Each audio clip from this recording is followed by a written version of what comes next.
been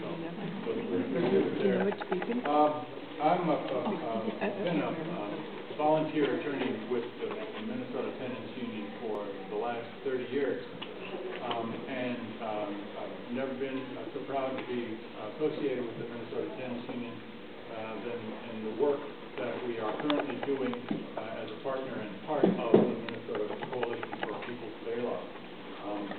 When we were fighting actively with Northside Neighbors for Justice and others that came together to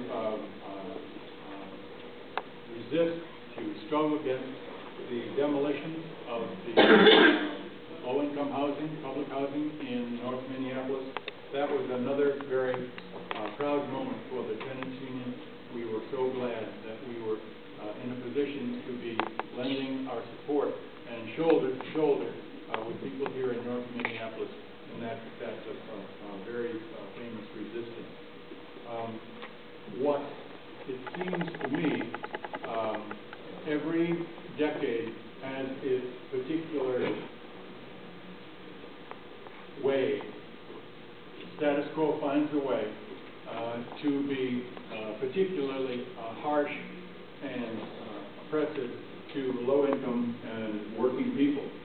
And what the Holman resistance was for the 90s, mid-90s, it seems to me that the foreclosure crisis is to our age. And it is up to us to be finding ways to be putting our shoulders together to find ways to resist that kind of oppressive pushing around.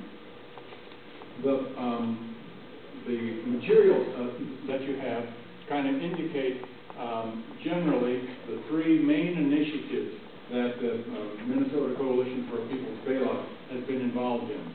And I'm referring to the page that has the three bulleted items. The first one, well, actually, they've all been referred to, but they're very short repetition. The work with the City Council was important because it was basically an example of people influencing legislators, in this case the City Council, to take a position with respect to the foreclosures.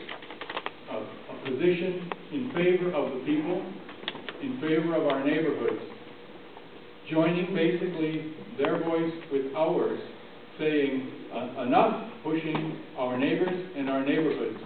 This must stop, and specifically urging the banks and those people who are foreclosing to maintain people in their homes.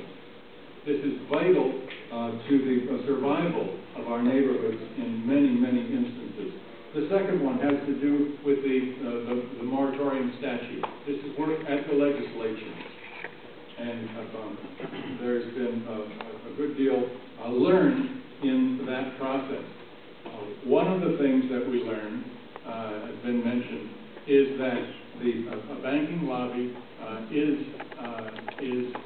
there. It takes many forms, and it's important to recognize its power, but not be paralyzed by it, as we know in so many of the struggles that people have waged over the decades, over the millennia.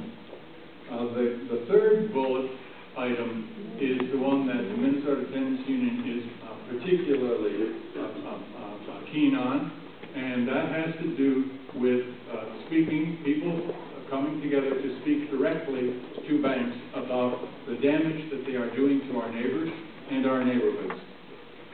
This has to do with calling directly to the banks to act responsibly to our neighbors and our neighborhoods, and stop the business as usual that they have been rolling forward, as they did in the statistics for 2008 are going to, as I understand it, on track to be repeated in 2009, about 26,000 foreclosures. And those foreclosures are not by any means evenly distributed, as we know, throughout Minnesota, but they do impact certain neighborhoods and certain areas and certain demographics much, much more. And that's an issue that must be addressed as an equity justice issue. So what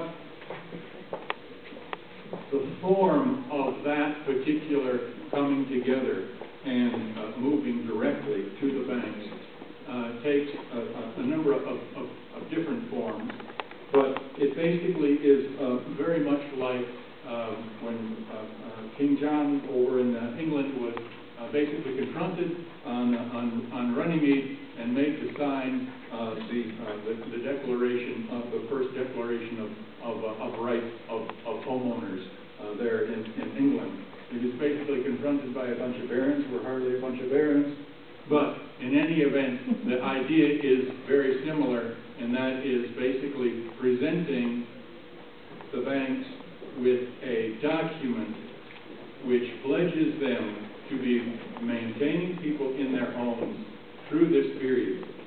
We are entering, or have been in for some time now, a period of deep depression for certain areas and certain neighborhoods.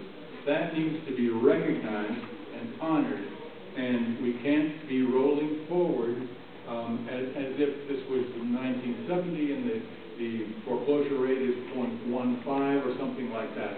No, it's much more serious than that. We need to get through this period in a way that respects human beings, respects neighborhoods, respects communities in a way which does the least harm. And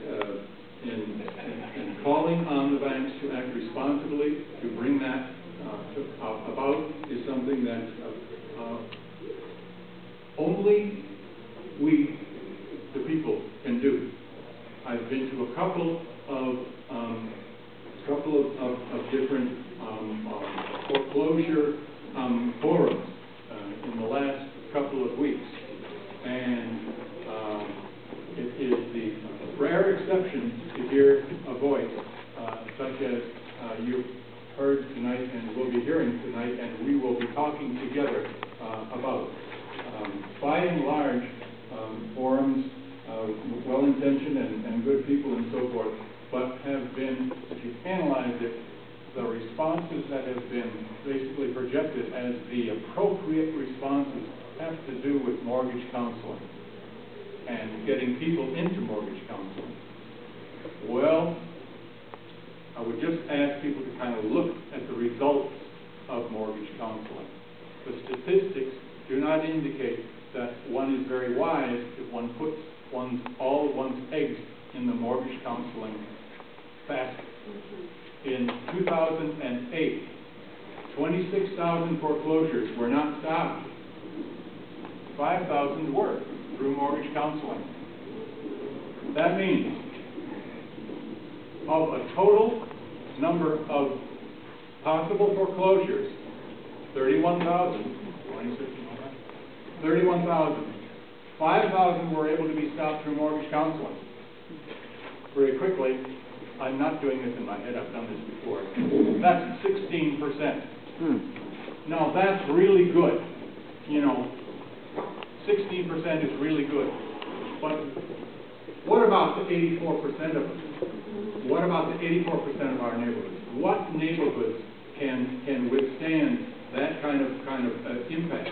And what we're saying is that people really do need to get together and work on it on a public policy, grassroots, direct action kind of a basis, and not put all our eggs in mortgage counseling.